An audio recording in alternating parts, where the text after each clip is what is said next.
आज हम बात करेंगे सूत्र 6 के बारे में। व्यामोह मात्र विरतो स्वरूपादानमात्रतः वितशोका विराजन्ते निरावरण दृष्टयः। इसका भावार्थ है निरावरण दृष्टि वाले अर्थात जिनकी दृष्टि से आवरण नष्ट हो चुके हैं। ऐसे तत्वज्ञानी महापुरुष मोह मात्र से निवृत्त अर्थात सभी प्रकार के मोहों से मुक्त अपने स्वरूप मात्र में स्थित हुए शोकों से परे शोभायमान होते हैं। इस सूत्र में महर्षि अष्टावक्र आत्मस्वरूप को प्राप्त हुए मनुष्य के विषय में बताते हुए कहते हैं कि सांसारिक विषयों के प्रति मोह निवृत्त होने से आत्मस्वरूप का ग्रहण हो सकता है। आत्मज्ञान प्राप्त नहीं करना पड़ता, सिर्फ उसकी बाधाओं को हटाना मात्र है। दृष्टि एक ही होती है, यदि उसको मोहवश संसार में लगाओ तो सिर्फ संसार ही दिखाई देगा। मोह समाप्त होने पर संसार लुप्त हो जाएगा, फिर तो जो भी दिखाई देगा वह आत्मा ही है। फिर प्राणी, पशु, पक्षी, यहाँ तक कि पत्थर में भी वही परमात्मा दिखलाई पड़ने लगेगा।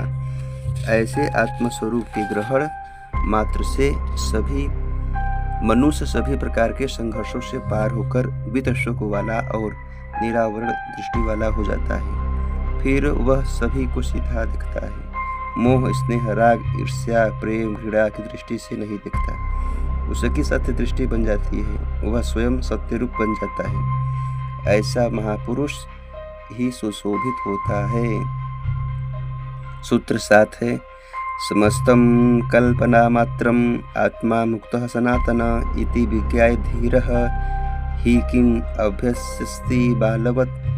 इसका भावार्थ है संपूर्ण चराचर संसार को कल्पना भाव मानता हुआ धीर पुरुष आत्मा को मुक्त तथा सनातन ऐसा जानकर क्या बच्चों की भांति आचरण करता है।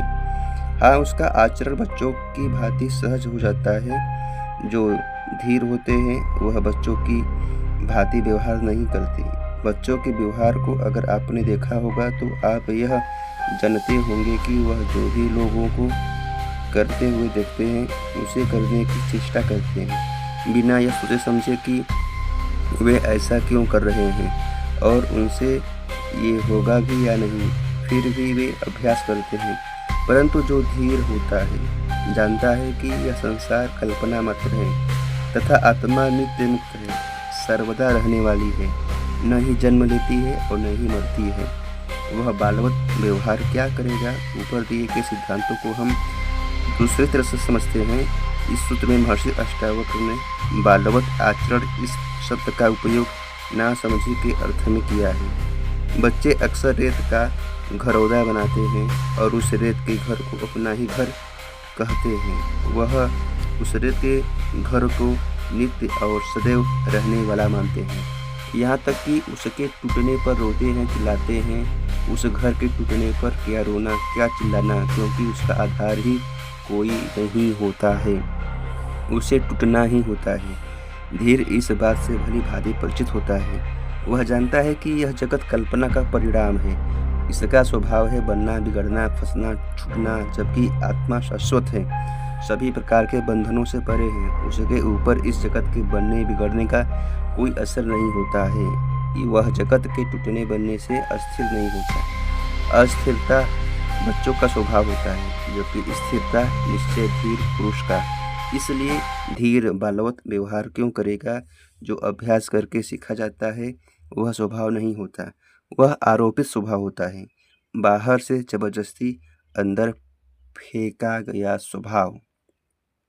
सूत्र 8वां है आत्मा ब्रह्मेति निश्चिन्त्य भावा भाव च कल्पितो निष्कामः किं विजानाति किं ब्रूते च करोति किम। इसका भावार्थ है आत्मा ब्रह्म है ऐसा निश्चय करके भाव तथा अभाव कल्पित है, इस तरह का दृढ़ निश्चय करके सभी प्रकार की कामनाओं से परे स्थित ज्ञानी क्या जानता है, क्या बोलता है और क्या करता है, अर्थात कुछ भी नहीं। इस सूत्र में महर्षि अष्टावक्र आत्मा तथा ब्रह्म को अभेद बतलाते हुए कहते हैं कि यह आत्मा ही ब्रह्म है। मनुष्य में जो चेतना विद्यमान है वही आत्मा है और सृष्टिगत चेतना ही ब्रह्म है। यह ब्रह्म एक ही है जो भिन्न भिन्न पदार्थों के कारण अलग अलग दिखलाई देता है। ये भाव तथा अभाव दोनों कल्पित हैं। वह एक है जो न भाव स्वरूप है न अभाव स्वरूप। यह धारणा ही झूठी है कि परमात्मा है अथवा नहीं, क्योंकि जो है वही है, अर्थात वही सब कुछ है। वह संसार से भिन्न नहीं है। संसार में परमात्मा है या नहीं, ऐसी धारणा ही कल्पना मात्र है। संसार ही परमात्मा है ऐसा निश्चयपूर्वक वही जानता है जिसे इसकी अनुभूति हो गई हो। शास्त्रों से पंडितों के द्वारा यह नहीं जाना जा सकता है। यह जाना जा सकता है अपने अंदर प्रवेश करने से निःशब्द शांति द्वारा, मौन में। इसे विज्ञान की प्रयोगशाला में नहीं जाना जा सकता, इसे स्वयं की प्रयोगशाला में जाना जा सकता है। जब तुम मिटोगे तभी परमात्मा मिलेगा। स्वयं का मिटना ही परमात्मा को प्राप्त करने का मार्ग है। इसमें अभिमान तथा कर्तापन का भाव मुख्य बाधा है। स्व का ज्ञान ही परम धर्म है, पर का ज्ञान ही विज्ञान। जब चित्त वासना मोह अभिमान से रहित होता है तो जो शेष बच जाता है वह ब्रह्म ही है। ऐसी अवस्था को प्राप्त हुआ ज्ञानी काम रहित होता है, निष्काम साधना भी है तथा सिद्धि भी है। इस परम ज्ञान की अवस्था में कर्ता भाव खो जाता है, इसलिए कर्म भी खो जाता है। तत्पश्चात वह जो भी करता है वह कर्म नहीं होता। जो कहता है, जो जानता है, उसमें अहंकार नहीं होता। वह असीम सत्य है। सब कुछ स्वाभाविक रूप से होता है, सब कुछ अस्तित्व से होता है। सूत्र 9 है, अयम सह अहम अयम नाहम इति क्षीणा विकल्पनाः सर्वम आत्मा इति निश्चिन्त्य तुष्णीभूतस्य योगिनः। सब कुछ आत्मा है ऐसा निश्चय पूर्वक जानकर चुप्पी साधे हुए योगी की ऐसी कल्पनाएं कि वह मैं हूँ और वह मैं नहीं हूँ नष्ट हो जाती है। बंधन तथा मोक्ष न शरीर में है, न चित्त में, न कर्म में। न कोई परमात्मा बंधन में बांधता है और न ही मुक्त करता है। मनुष्य ही अज्ञानतावश जन्म लेने वाली बुद्धि ही इस बंधन तथा मुक्ति का कारण है। जीवात्मा तथा परमात्मा में भेद मानने के कारण ही अज्ञानतावश व्यक्ति ने संपूर्ण संसार को संघर्षों में विभाजित कर दिया है। संसार में एक ही अस्तित्व था, अविभाज्य था। विभाजन के कारण अंतर दिखाई देने लगा और यही अंतर द्वंद्वों का कारण बन गया। यह अंतर अज्ञानता के कारण जन्म लेता है, आत्मज्ञान का अभाव हो जाने के कारण प्रतीत होता है। परंतु यह द्वैत भाव उस योगी का नष्ट हो जाता है जिसने यह जान लिया है कि सब कुछ आत्मा ही है, आत्मा से अलग कुछ भी नहीं है। यह विविधता अहंकार तथा मन, वासना, तृष्णा, कामना इत्यादि अज्ञानतावश ज्ञात हो रही थी। इस भ्रम के समाप्त हो जाने पर उसे अभिन्नता का निश्चय पूर्वक बोध हो जाता है, जिससे वह शांत हो जाता है और उसकी यह मैं हूँ और यह मैं नहीं हूँ की संपूर्ण कल्पनाएं समाप्त हो जाती है। जो अज्ञान के कारण पैदा हुई थी, ठीक वैसे ही जैसे दीपक के प्रज्वलित होने पर अंधकार नष्ट हो जाता है। सूत्र 10 है, न विक्षेपः न च एकाग्र्यं न अतिबोधः न मूढ़ता न सुखम न च वा दुख उपशान्तस्य योगिनः।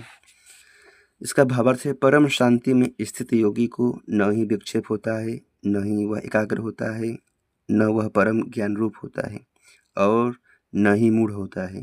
वह न ही सुखी होता है और न ही दुखी होता है।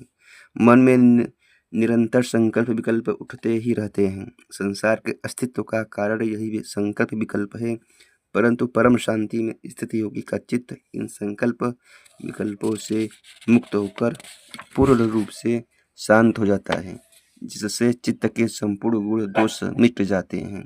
व्याकुलता के होने पर ही एकाग्रता की धारणा, ध्यान समाधि को साधने की आवश्यकता पड़ती है। अतिबोध तथा मूर्खता, सुख दुख तथा दुख का अनुभव भी चित्त की व्याकुलता के कारण ही होता है। इसलिए आत्मज्ञानी योगी की सारी व्याकुलता ही शांत हो जाती है तथा वह एक ही आत्मा का अनुभव करता हुआ नित्य आत्मानंद में ही मग्न रहता है। यही कारण है कि उसे किसी प्रकार का कोई अनुभव नहीं होता।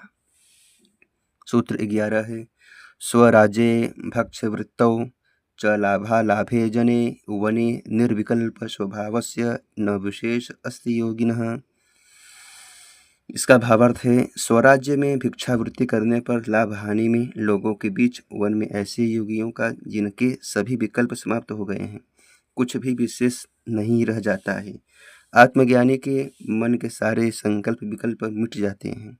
वह सदैव निर्विकल्प अवस्था में एक ही आत्मानंद में विचरण करता है, जिसके कारण उसे हेतु राज्य का सुख हो या भिक्षावृत्ति, लाभ हो या हानि, वह लोगों के बीच रहे या फिर वन में, उसे कोई फर्क नहीं पड़ता। उसका संपूर्ण आग्रह ही समाप्त हो जाता है। उसके विपरीत जिन्हें राज्य की कामना होती है और जो उसे त्याग कर भागने वाले होते हैं, ये दोनों आग्रह पूर्ण होते हैं, दोनों में ही संकल्प होते हैं। इसी तरह संकल्प लेकर भिक्षावृत्ति करने वाले, लाभ हानि की इच्छा रखने वाले, समाज तथा जंगल में रहने का आग्रह पूर्वक दृढ़ निश्चय करने वाले कि मैं ऐसा ही करूँगा, यह अहंकार के कारण जन्म लेने वाले अज्ञान का फल है। अहंकार तथा संकल्प विकल्प से मुक्त होने पर वह हर एक अवस्था में अनाग्रह पूर्वक रहकर जीवन व्यतीत करता है। उसका कोई भी चुनाव नहीं होता, उसकी कोई प्रतिक्रिया नहीं होती है, कोई शिकवा शिकायत नहीं होता है। जो होता है उससे सब स्वीकार होता है। बुद्धि ने इसी अवस्था को तथाता कहा है। सूत्र 12 है, क्व धर्मः क्व च वा कामः क्व च अर्थः क्व विवेकता इदं कृतम् इदं न इति द्वंद्वमुक्तस्य योगिनः। इसका भावार्थ है, यह किया है और यह नहीं किया है, ऐसे संघर्षों से मुक्त योगी हेतु कहाँ धर्म है, कहाँ काम है, कहाँ अर्थ है और कहाँ विवेक अर्थात सही गलत को अलग अलग करने की क्षमता है। महर्षि अष्टावक्र इन सूत्रों में जीवन मुक्त महापुरुष के लक्षणों की व्याख्या करते हुए कह रहे हैं कि जो इन सभी लक्षणों वाला होता है वही परम योगी होता है और वही जीवन मुक्त होता है। ये लक्षण ही जीवन मुक्त की कसौटी होते हैं। जिनमें ये लक्षण प्रत्यक्ष प्रदर्शित न हो, समझ लेना चाहिए कि उसे आत्मानुभूति हुई ही नहीं है, उसे अद्वैत का ज्ञान हुआ ही नहीं है। फिर भी अगर कोई आत्मज्ञानी होने का दावा करता है तो इसका अर्थ है कि वह या तो भ्रमित है या फिर मूर्ख है या वह पाखंडी ढोंगी है। इसी क्रम में आगे महर्षि कहते हैं कि योगी मन के संकल्प विकल्प की स्थिति से पूर्ण रूप से निर्विकल्प होता है। इस कारण उसकी सभी भावनाएं शांत हो जाती हैं, जिसके फलस्वरूप वह किए तथा अनकिए समस्त प्रकार के द्वंद्वों से मुक्त हो जाता है। इस प्रकार के मुक्त योगी हेतु धर्म, अर्थ, काम और विवेक का बंधन समाप्त हो जाता है। जिसको अज्ञानी पर आरोपित किया जाता है, ज्ञानी अपनी आत्मा के स्वभाव के अनुसार इनका पालन करता है, जबकि अज्ञानी बाधित होकर मजबूरी में अस्वाभाविक रूप से इनका पालन करता है। अज्ञानी धर्म, अर्थ, काम और विवेक का झूठा मुखौटा लगाता है जो उसका स्वभाव नहीं होता है, जबकि ज्ञानी व्यक्ति का यही स्वभाव बन जाता है, यही उसका वास्तविक स्वरूप होता है। आत्मज्ञान होने के कारण उसकी दृष्टि ही बदल जाती है। सूत्र 13 है, कृत्यं किमपि न एव न कापि हृदि रंजना यथा जीवनमेवेह जीवन मुक्तस्य योगिनः। जीवन मुक्त योगी हेतु कोई कर्तव्य धर्म शेष नहीं रह जाता है। उसके मन में किसी भी वस्तु के लिए किसी भी प्रकार का अनुराग नहीं होता, सुख की वृत्ति नहीं होती। उसे जीवन जैसा भी प्राप्त होता है उसे वह उसी रूप में स्वीकारता है। जो नहीं हुआ उसके विषय में आत्मज्ञानी योगी के मन में किसी भी प्रकार का राग नहीं होता। करने के पश्चात उसकी सार्थकता अथवा निरर्थकता की बात तो समझ में आ जाती है, परंतु जो नहीं किया गया उसमें मनुष्य की एक अजीबोगरीब आसक्ति होती है। योगी के लिए जो किया गया है और जो नहीं किया गया है उन दोनों में कोई भेद नहीं होता। ऐसी भावना वाला योगी ही जीवन मुक्त कहलाता है। महर्षि अष्टावक्र यथा जीवन एवं इस वाक्य से जीवन मुक्त की महत्वपूर्ण आंतरिक अवस्था की तरफ संकेत करते हैं। जैसा जीवन है उसे उसी प्रकार से स्वीकार कर लेता है। वह कोई पूर्व धारणा, कोई पूर्वाग्रह नहीं रखता। यह नहीं सोचता है कि ऐसा नहीं वैसा नहीं होना चाहिए था। जो जैसा होता है उसे उसी अवस्था में स्वीकार कर लेता है। जीवन मुक्त के लिए कुछ भी प्रतिकूल नहीं होता है। जिससे वह बचने का प्रयास करे, जिसके विषय में वह कहे यह नहीं, उसके हेतु सब अनुकूल होता है। जीवन मुक्त का अर्थ इस मायने में है पूर्ण तथा समग्र सकारात्मक जीवन है। भक्ति का चरम उत्कर्ष भी तो इसी में होता है। जो प्रदान किया है प्रभु जी तेरी इच्छा, इसी भावना को ही योग भी कहते हैं।